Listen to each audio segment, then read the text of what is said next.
and I went to those guys, to the Beef Checkoff, and I said, hey, look, we want to spend a little bit of money to do a study on beef versus diabetes because we know the results are going to be. The people are they're going to go on an all-meat diet or a close to all-meat diet, and their diabetes is going to go away. It's simple, and it takes all the confusion out. Because whenever you do, you hear all these dietary studies, it's like, oh, but he was eating hamburgers and French fries, and there's all this confounder. Right. So and it's like you can't really test it. I'm like, the perfect way to test if meat is healthy or not is to just put them on a damn carnivore diet and see what happens. It's the only way to test it. Because if you do an epidemiology study and you don't account for sugar, sugary drink, Coca-Cola, bread, pasta, lasagna. Yeah, that's what Harvard did recently. They didn't account for sugar intake when they said beef causes diabetes. I'm like, you got to be kidding me! You're not even counting sugar. That's so crazy. Right, but they get this published, and this is really bad science, And guys like John Anitis, who's one of the most cited scientists in the world, has basically said all this epidemiology we're doing, we're just wasting money. It's not telling us anything. This is all garbage. But they keep doing it over and over again because they generate headlines. The headlines they want. But anyway, back to this Beef Checkoff thing. So I said, hey, look, every year you award money, hundreds of thousands, tens of millions of dollars to promote beef. I said, let's get a little bit of money to do a research study on diabetes. And they literally said, no, we're not interested in doing that. And I'm like, you got to be kidding me. The beef industry is taking a beating right now. You listen to it, it's like, everybody wants to get rid of beef. The cow farts are boiling the oceans, and it's going to kill you. It's going to give you cancer, which all of it's just largely nonsense. And this is, in my view, this type of study would clearly demonstrate that not only does beef not cause diabetes. In fact, I talked to the CEO of the NCBA 2 years ago. I sat down, I presented in front of the California Cattlemen's Association, and literally the president of the association stood up and said, I went on a carnivore diet and cured my diabetes. It's like, yeah, it's clear. And the guy said, yeah, I get it. We're going to help you out. We're going to get this going. I heard nothing from these guys.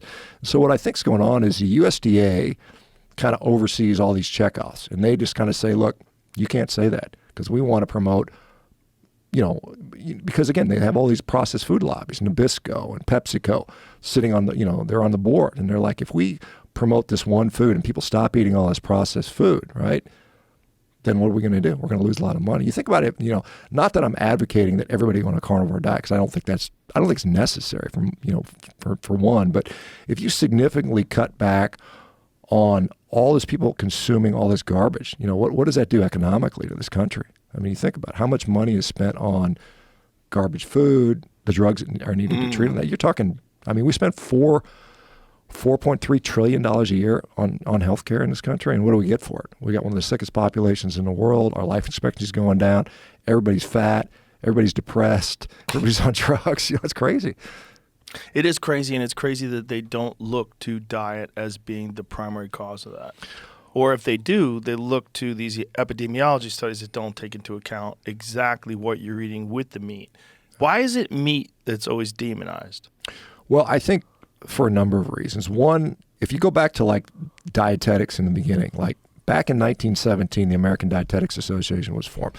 This was formed literally by Seventh-day Adventists, so that from the very, very beginning, the creation of the nutrition science field, these Seventh-day Adventists who are, religiously vegetarians. You go back to the Kellogg's brothers, John Harvey Kellogg, where he's out there, circumcising females and saying we can't eat meat because it's going to make you have sex and make you have lust and masturbate. This is all like this religious stuff. And then it got people don't know that, but they should know that he developed this cereal, this bland cereal, to discourage masturbation, which is one of the wildest things I have ever heard. Yeah, that guy was a wacko, man. He was in there dude. He was giving himself like high pressure enemas every day. It was just like fucking 20 gallons a minute enemas because he thought that was something. Yeah, he was a wacko. He was a really nutty guy. You read about some of his 20-gallon enemas? It was some ridiculous, like super high capacity, like a super soaker on steroids thing. Just, are enemas bad for you? Because I've always wondered if your internal gut flora is important, and it is. Isn't that getting washed out? I think to some degree it is. I don't know that anybody's really looked at it from that angle, but I think in some cases, like some people's got some problems with constipation, it could be helpful, but I don't think it's generally a healthy practice for most. But I know there's people that are like putting weird stuff up their butt. Man, it's just kind of like I think it probably feels good. It might flushed out. It might. Well, it also makes you see everything come out of you. I guess I've never done it, but apparently there's a tube, and they look at it. Oh, look, here's your problems. Yeah, it's kind of like these. there's this thing these crazy vegans do where they consume like this charcoal and this jelly and stuff, and this kind of gruel mix, and then it kind of like fills up their intestines, and they poop it all out, and they say that's clearing out all my intestines. I can't remember what they call it, but it's like there's these crazy videos where they're just pulling all this like gelatinous black stuff out of their butt, but it's like you just ate all that stuff. That's what's coming out of you. It's not look, all the toxins. Yeah, exactly. You just ate that, stupid. You just ate the same toxins. People are obsessed with that term, like releasing the toxins. Yeah. You know, they really think that that's what's happening when you sweat. You get in the sauna, you're releasing the toxins. Like when you're sweating, your body's regulating your heat temperature. Yeah, that's what's going on. You know what clears your toxins? Your fucking liver. Yeah. That's what that thing's for. Yeah, liver, kidneys. Yeah, we got a pretty good detox system for Yeah. sure. You don't need all the smoothie, juice fast detoxes. You know, it's like so many people are detoxing when their teeth fall out. They're detoxing their teeth. Well, the other thing is with the smoothie thing is, my God, you're getting so much sugar, and you're getting it in a weird form. Yeah. If you're eating fruit smoothies, you're getting sugar in a very unnatural form. Fruit juices, we used to think that fruit juices are really good for you. Most doctors would agree that fruit juices are very high in sugar. Yeah. And to get it in that sort of liquid dose where it just goes right into your fucking bloodstream and your liver, that's a lot of sugar, man. Well, you think about it because Joe, you're out hunting all the time, and you know when you're going out and you're like, if I had to get food out here, what would I have available to eat? I can tell you what you wouldn't have all this processed food, but particularly like powder. You know, like we make powdered sugar, we make powdered flour, and we combine them together, but we've changed the nature of the food so much that it's interesting. You know, I saw Darius Mozaffarian, who's a researcher at Tufts, he's the guy that put out the study that says, or was part of the study that said, you know, like Lucky Charms are healthier than eggs. You saw that last year. That's total BS, right? Hilarious. But one thing he did point out was that like over the last 20 years or so, we haven't really been eating much more calories than we were. Like from the 1960s to about 2000, we ate more calories, and maybe that explains why everybody got fat. But since that time, we really haven't eaten much more, but we've eaten so much more ultra-processed food. And in fact, right now, the U.S. diet is close to 70% ultra-processed, which you think about, that's like crazy, and our kids are getting fat. But one thing that's interesting is like, you know, because you're talking about the microbiome, right, our gut flora. When you eat like whole food, you know, it goes farther down your digestive tract, and then, you know, our microbiome actually consumes some of it. Up to 22% of our calories can be consumed by our microbiome. But when you're just eating sugar, it goes straight in you. So those calories, your gut microbiome doesn't get any of that. So it's like you're absorbing more calories. So just by changing the quality of the food, you're changing how many calories you absorb, and that is what some people say is part of what leads to this obesity thing. But we know, like for instance, well, here's another thing: the USDA came out with a study like, I don't know, 3 months ago. 91% processed food diet is healthy. You know, this is what they're pushing, trying to get us, because they're trying to position us to say. What was this study? This was the USDA put it out. It was probably, I think it was the Nova study. I might have that on there, Jamie, but it's basically because there's starting to be backlash against ultra processed foods. I mean, like South America is starting to ban this stuff, which I think, you know, I'm not for banning food. I mean, I think that gets into, you know, freedom of choice and things like that. So you shouldn't ban. Just like you can still smoke if you want to. You know, it's not the best for you, so you don't want to do that.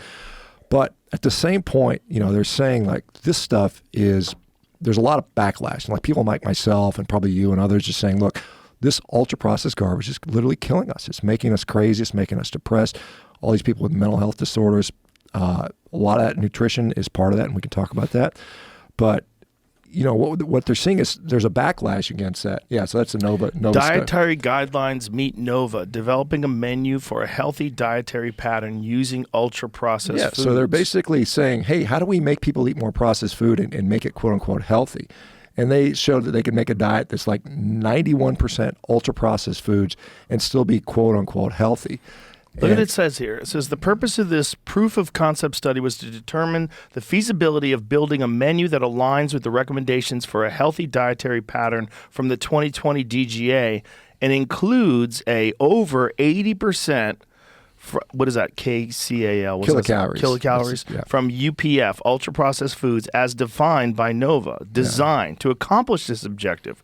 We first developed a list of foods that fit Nova criteria for UPF, ultra-processed foods, fit within a dietary patterns in the 2020 DGA and are commonly consumed by Americans.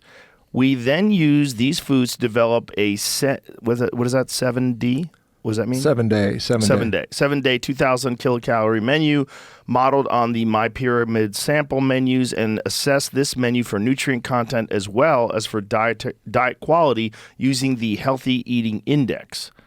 The results in the ultra-processed DGA menu that was created, 91% of the kilocalories were from ultra-processed food or NOVA Category 4. The HEI 215 score was 86 out of a possible 100 points.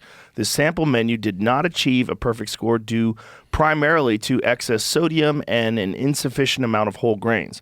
This menu provided adequate amounts of all macro and micronutrients except vitamin D, vitamin E, and choline. Conclusions. Healthy dietary patterns can include most of their energy from ultra-processed foods, still receive a high diet quality score, and contain adequate amounts of most macro and micronutrients.